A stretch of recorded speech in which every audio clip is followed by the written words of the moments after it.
சாய்ராம். பகவானுடைய பொற்பாத கமலங்களில் என்னுடைய சாஷ்டாங்க நமஸ்காரங்களை அர்ப்பணித்துக் கொள்கிறேன்.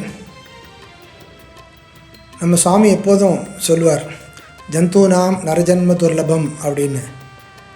தமிழில் நம்ம கேள்விப்பட்டிருப்போம், அரிது அரிது மானிடராய் பிறத்தல் அரிது அப்படின்னு. ஸோ இந்த மனுஷ பிறவி கிடைக்கிறதுங்கிறது ரொம்ப ரொம்ப ஒரு ரேரான விஷயம். அது அப்பேற்பட்ட மனுஷ பிறவியை பிறந்து நம்ம அதை வாழும்போது நம்ம வாழ்ந்த காலத்திலேயே நம்ம கூடவே ஒரு பரம்பொருளின் அவதாரம் நம்ம கூடவே இருந்திருக்கார் அப்படின்னா அது எப்பேற்பட்ட ஒரு பெரிய பாக்கியம்னு நம்ம நினச்சி பார்க்கணும். அப்பேற்பட்ட ஒரு பகவானோட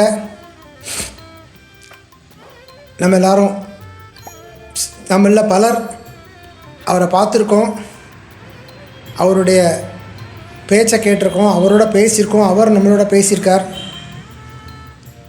சில பேருக்கு அவருடைய பாதஸ்பர்ஷம் கிடச்சிருக்கு. அதையும் மீறி இப்போது இன்றைக்கி தேதியில் சுவாமியை இது வரைக்கும் ஃபிசிக்கலாக பார்க்காத பல பக்தர்கள் இருக்கா. நம்ம சொல்லுவோம் இல்லையா, சாய் குடும்பம், சாய் ஃபேமிலி அப்படிங்கிறது. அது ஒரு எவர் எக்ஸ்பேண்டிங் ஃபேமிலி, அதாவது விரிவடைந்து கொண்டே போகின்ற ஒரு குடும்பம். அது நாளுக்கு நாள் சுவாமியுடைய மகிமையினால் பல பக்தர்கள் நம்ம சாய் ஃபேமிலியில் சேர்ந்துட்டுருக்கா. பைபிளில் ஒரு வாக்கியம் உண்டு, தன்னை பார்க்காம இருந்தாலும் யாரெல்லாம் நம்புகிறாளோ அவெல்லாம் ரொம்ப ஆசீர்வதிக்கப்பட்டவர்கள் அப்படின்னு. அது மாதிரி நம்ம எல்லாருமே பகவானால் ஆசீர்வதிக்கப்பட்டவர்கள் தான். பகவான் இந்த காலகட்டத்தில் தர்மம் குறைஞ்சி போயின்னு இருக்கிற அந்த நேரத்தில் அவர் அவதரித்து அவருடைய இடைவிடாது உழைச்சிருக்கார். அது ஒரு நிமிஷம் கூட அவர் ரெஸ்ட்டுங்கிறதே இருந்ததே கிடையாது. அவரோட அந்த ஒரு மிஷனில் பகவானுடைய பலவிதமான நிறுவனங்கள் எஸ்டாப்ளிஷ் பண்ணார். பலவிதமான கல்லூரிகள், இப்போது யூனிவர்சிட்டின்னு ஒன்று இருக்குது.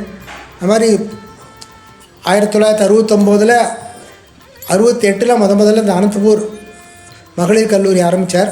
அதுக்கப்புறம் 69 பாய்ஸ் காலேஜ் பிருந்தாவனில் ஆரம்பித்தார். அது அப்படியே விரிவடைஞ்சு பெருசாக இன்றைக்கி அது ஒரு பல்கலைக்கழகமாக பெருசாக உருவெடுத்து நிற்கிறது. அவர் தன் கைப்பட மாணவர்களை தேர்ந்தெடுத்து தன்னுடனே வாழ வைத்தார் அந்த கல்லூரி பருவத்திலே. அதுதான் ஒரு பெரிய பீரியட் ஆஃப் எஜுகேஷன். அந்த மாதிரி எங்களில் பலருக்கு அந்த மாதிரி பெரிய பாக்கியம் கிடைச்சது. அந்த பீரியடில் நாங்கள் கற்றுண்ட விஷயங்கள் ஏராளம். பகவான் எதுக்கு வந்திருக்கார்? நம்ம எல்லாரையும் தர்ம நெறிப்படுத்தி ஒரு ஒழுங்குமுறையான வாழ்க்கையை வாழ வைத்து இறுதியிலே அவரை சென்று அடைவதற்கான ஒரு வழியை காண்பதற்காக வந்தார் அவர். ஸோ அந்த மாதிரி அவருடைய அந்த மிஷன்னு சொல்கிறோமே, அவருடைய வேலை எதற்காக வந்தாரோ அந்த தொழிலை செய்வதற்காக அவர் தம் பல நிறுவனங்களை நிறுவி அதன் மூலமாக இந்த தர்ம நெறியை பரப்பி கொண்டிருக்கிறார். இன்னமும் அது மேன்மேலும் வளரத்தான் போகிறது. அதில் கலந்துக்கிறதுக்கு, அதில் ஒரு பங்கு எடுத்துக்கிறதுக்கு நம்ம எல்லாருக்கும் ஒரு பெரிய பாக்கியம். ஒரு சுவாமி சத்யசாய் ஆர்கனைசேஷன் ஒன்று ஆரம்பித்தார். அந்த ஆர்கனைசேஷன் மூலமாக எவ்வளவோ நல்ல விஷயங்கள் நாட்டுக்கும் உலகத்துக்கும் நடந்து கொண்டிருக்கு. அந்த மாதிரி ஒரு பெரிய மிஷனில் நம்மளும் பங்கெடுத்துண்டு நம்மளால் முடிஞ்ச கான்ட்ரிபியூஷன் செய்யணும். In terms of our work, சேவா. அப்புறம் அதுக்கு மேலே சுவாமி என்னெல்லாம் நம்ம ஃபாலோ பண்ணணும்னு நமக்கு சொல்லியிருக்காரோ அதெல்லாம் நம்ம வாழ்க்கையில் கடைப்பிடிக்கணும். அதாவது சுவாமிகிட்டேருந்து நம்ம எவ்வளோ அனுபவிச்சிருக்கோம், சுவாமி நமக்கு எவ்வளோ கொடுத்துருக்காருன்னு வந்து அளவிடவே முடியாது. அப்பேற்பட்ட எல்லாவற்றுக்கும் மேலாக அவருடைய அன்பு, 1000 தாய்களுக்கும் மேலாக அன்பை அவர் வந்து நமக்கு அளித்திருக்கிறார், அளித்து கொண்டே இருக்கிறார் மேலும் மேலும். ஆக அப்பேற்பட்ட ஒரு சாய் மாதாவுக்கு நாம் எந்த விதமாக கைமாறு செய்ய போகிறோம், எந்த விதமாக நன்றி செய்ய முடியும்? உண்மையிலே யோசித்தால் அவருக்கு நம்மால் எந்த விதமான நன்றியும் செலுத்துவது மிக மிக கடினம். ஆக நாம் என்ன செய்யலாம்? அவருக்காக நாம் அவர் நம்மளை என்ன ஒரு வழிமுறையை பின்பற்ற சொன்னாரோ அதை நம்ம கடைப்பிடிப்பதே நாம் அவருக்கு செலுத்தும் மிகப்பெரிய கடமையாகும்.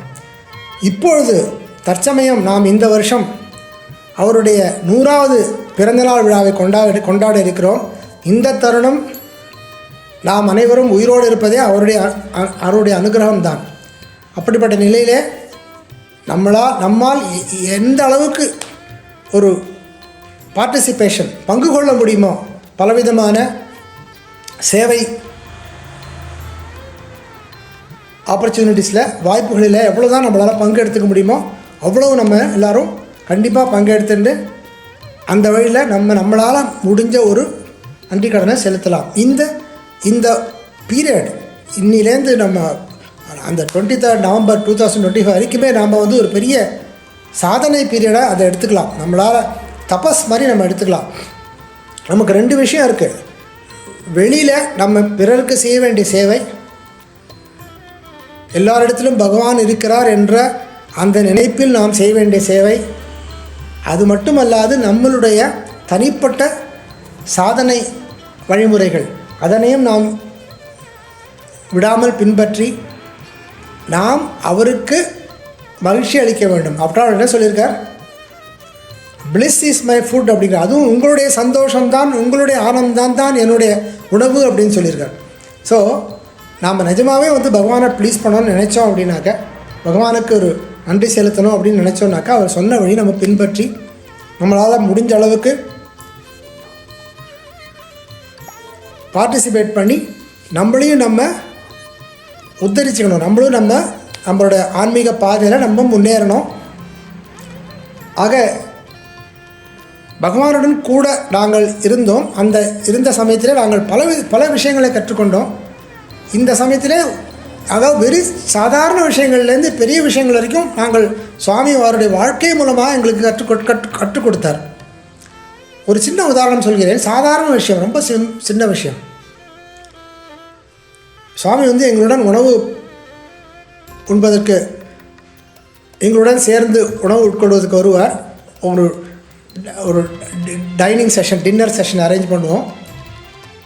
சுவாமியோட அனுகிரகத்தில் அவர் வருவார் ஹாஸ்டலில். அந்த நேரத்தில் எல்லோரும் அந்த டைனிங் ஹாலில் அந்த பாயெல்லாம் விரித்து அந்த தட்டு டம்ளர்லாம் வைத்து கொண்டு வருவார்கள் ஸ்டூடெண்ட்ஸ்.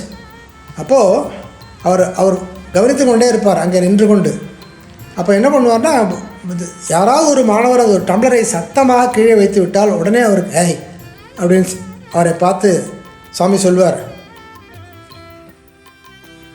கீப் ஸ்லோலி, மெதுவாவை, சப்த பிரம்மமை, சப்தம்ங்கிறதே கடவுள், don't waste sound, don't make unnecessary sound. எங்கள்கிட்ட நிறைய அதே மாதிரி நாங்கள் ஜாஸ்தி பேசக்கூடாதுன்னு சொல்வார். எக்ஸஸ் டாக், அதிகமாக பேசினா மெமரி பவர் போகும். அது மாதிரி எது மினிமமோ அவ்வளோதான் பேசணும், அதுக்கு மேலே பேசக்கூடாது. அனாவசியமான தொடர்புகள் வைத்துக்கொள்ளக்கூடாது. அந்த மாதிரி பல விஷயங்கள் வாழ்க்கையில், அது சாதாரண நம்ம டே டு டே லைஃப்பில் நம்ம கற்றுக்க வேண்டிய பல விஷயங்கள். அது தவிர ஆன்மீக விஷயங்கள் எவ்வளோ அவர் நமக்கு சொல்லிக் கொடுத்துருக்கிறார். ஆக நாம் அது மட்டும் இல்லாமல் நாம் அவருடைய அந்த சொல்லுவோம் இல்லையா, எங்கும் இருக்கும் தன்மை, ஆம்னி ப்ரெசன்ஸ், அப்புறம் ஆம்னிஷியன்ஸ், அனைத்தும் அறியும் தன்மை, அப்புறம் ஆம்னி பொட்டன்ஸ், அனைத்தும் மிகப்பெரிய ஆற்றல் படைத்த ஒரு தன்மை. இவை அனைத்தையும் நாம் பார்த்துருக்கோம். எத்தனையோ மிரக்கிள்ஸ்ன்னு சொல்லுவோம் இங்கிலீஷில். அந்த அப்ரூவர் நிகழ்வுகள் பகவான் வந்து எவ்வளவோ நிகழ்த்தியிருக்கார். எத்தனையோ பேருக்கு லட்சக்கணக்கான மக்கள் அனுபவிச்சிருக்கா அந்த எக்ஸ்பீரியன்ஸஸ் எல்லாம். எதுக்காக கொடுக்குறார்?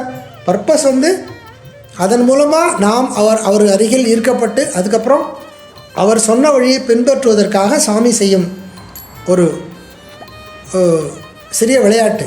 ஸோ நாம் முக்கியமாக கவனிக்க வேண்டியது, இந்த தருணத்தில் நம்மால் இயன்றவரை இந்த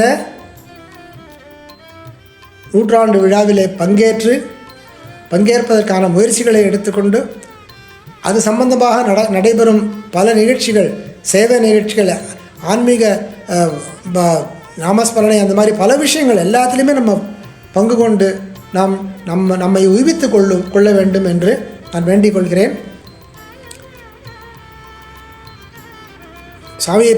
சாமியை பற்றி பேச ஆரம்பித்தால் பேசிக்கொண்டே போகலாம்.